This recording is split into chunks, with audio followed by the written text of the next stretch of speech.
We are back with midwife Kath, who's been giving us some awesome tips over the last couple of weeks. Now, Kath, one of the things that you do that you're really known for is your 10 p.m. bath with your newborn.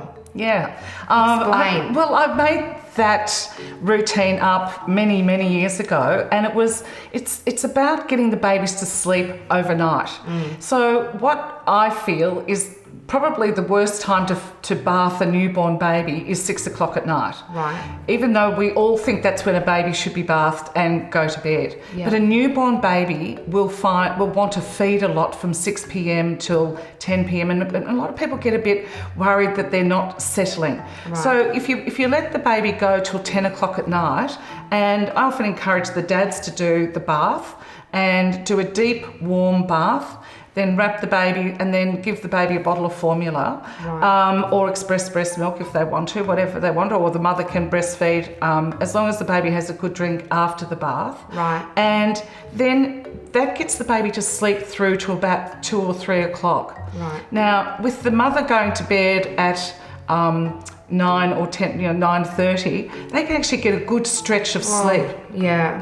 And that's, again, I'll say that I know if I look after the mother and she's well, everyone's well. Yeah, it's so true. So she can sleep deprivation with a newborn. Yes. Personally, I knew everything about babies, but sleep deprivation I found just really hard. Oh, yeah, really hard. Yeah.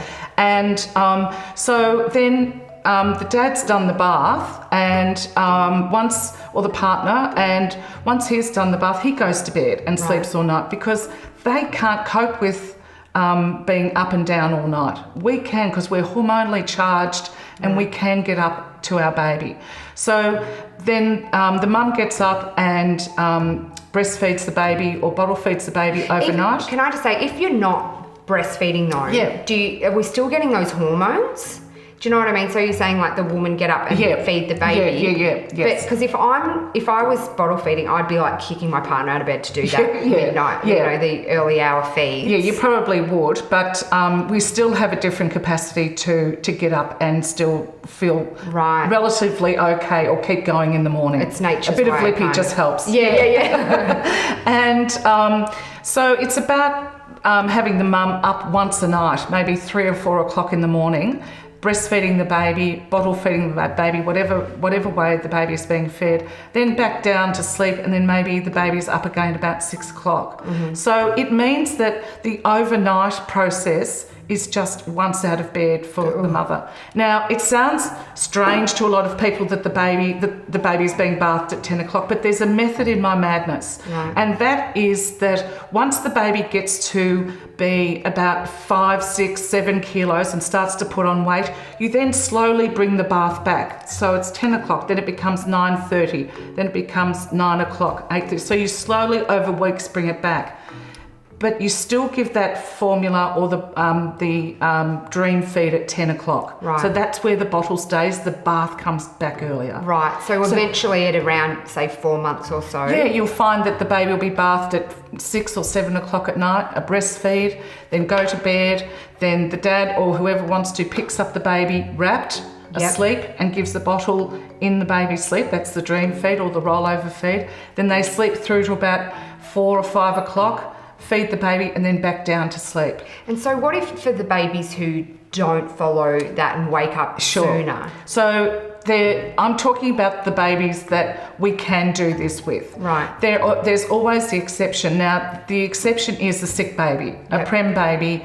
But the other baby that is at term is a baby with reflux. Right. And the baby with the reflux is a very difficult baby for men and women, anyone to parent. Yeah. And it is that they cry and they cry and they cry, and it's just, it can push you to the end. Yeah, well, really Stacey, who we run this site with, her little boy has had shocking reflux. Just, because you just assume your babies are going to be the same. Yes. Her first son to her second son. 100%. Totally different babies. Yeah, and if you have siblings, you know that you're different to your siblings. Yeah. But when you have children, you expect them to all be the same. They go, my other child didn't do this. And so you need to explain that they're all different. Reflux is a real problem because years ago we used to call it colic. Yeah, so people right. used to think it was the lower gut. Now we know it's the upper gut or the stomach that the baby's actually got heartburn. So it's not life-threatening, but it's uncomfortable. If you've had heartburn and you know how uncomfortable it is, they just squirm and they turn their head around and they vomit and they go like this because it tastes yucky. Right. And so they need assistance to get that. So the baby with reflux needs separate care. So that's why I always remind mums that we have to have different care for different babies. The routine with the bath can work with babies with reflux once we've settled that down usually with some medication. Okay, so the 10 p.m. Bath is for the newborns and bring it back as the baby gets bigger. Yes. There you go. Perfect.